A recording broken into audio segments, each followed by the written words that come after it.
Hey, what's up, guys? Thanks for tuning in. Today on Top Pops, we're going to be going over 5 Halloween-themed movies that you've never heard of. Cue them up! Number 1 on my list, 2011's We Need to Talk About Kevin. Not really a horror movie, but there's enough death in it that I'm going to add it to the list. The film stars Tilda Swinton and Ezra Miller, who's going to be going on to play the Flash in the new Justice League movie. The story revolves around more so Tilda Swinton's character and told through a series of flashbacks of her life affected by an unspeakable crime her son committed roughly 1 year prior.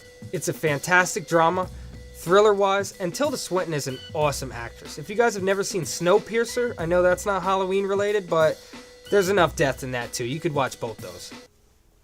Snowpiercer's a good movie. That was a badass movie. Yeah. I thought it was going to suck. Number 2 on the list, Trick or Treat.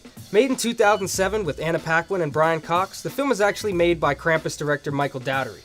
Its story is actually an anthology. It involves 4 different characters, 4 different stories, about 20-25 minutes apiece, all coming together in the end into one actually pretty decent horror movie.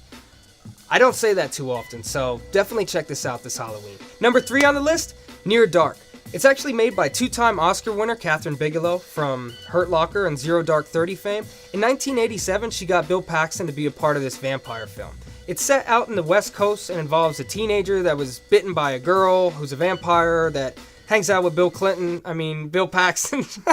Fucking Bill Clinton. Not Bill Clinton. I meant to say Bill Paxton. If you guys have never seen the movie, we're going to go ahead and include a little clip that you guys could click on down here, and it's by far the best scene in the movie. Anyone that's a fan of the Lost Boys might forget all about that movie after they see Near Dark. Number 4 on the list is not an Australian accent, is all, mate. I don't know how to do an Australian accent. Crikey. Number 4 on the list, 2009's The Loved Ones. It's an Australian horror movie, mate, and it's involving...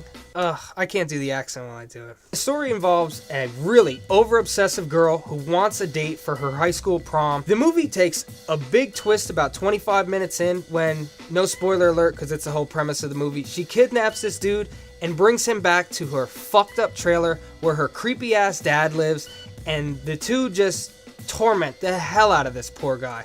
I rented it on Redbox about 5 years ago. It's just like, well, I got nothing better to do. It's one of my favorite horror movies I've ever seen. Nobody knows about it.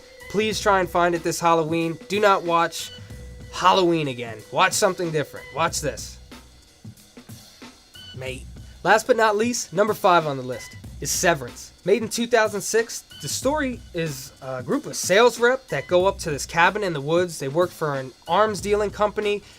People start following them in the woods, killing them one by one. The story's kind of bland. It's not a perfect movie, but horror-wise, it's fucking awesome, dude. There's a great scene with the bear trap. We're going to go ahead and include the link on that too. Check that scene out. Tell me what you guys think. Maybe you've seen some of these movies before. Maybe you've never heard of them. I'm probably betting on that part of this story. Check them out. Leave us some comments below, and as always, be sure to show us some love. Like, subscribe, share. By the way, guys, that short film that we're always talking about, The Residuum, it is going to be dropping sometime soon this month, so be sure if you're not, like and subscribe this video to stay tuned for when we're going to be dropping it. It's a must for any horror fan and anybody with eyeballs in general. And if you know us personally, you're going to want to start talking to us a little bit more because we're going to be throwing a huge extravaganza for the premiere, and there's going to be free alcohol and all sorts of stuff. Till next time, I'm the Vulgar Critic, signing out. I was just talking to my director. There's actually not going to be any free alcohol. There's going to be O'Doul's, but you got to pay for that stuff. Sorry.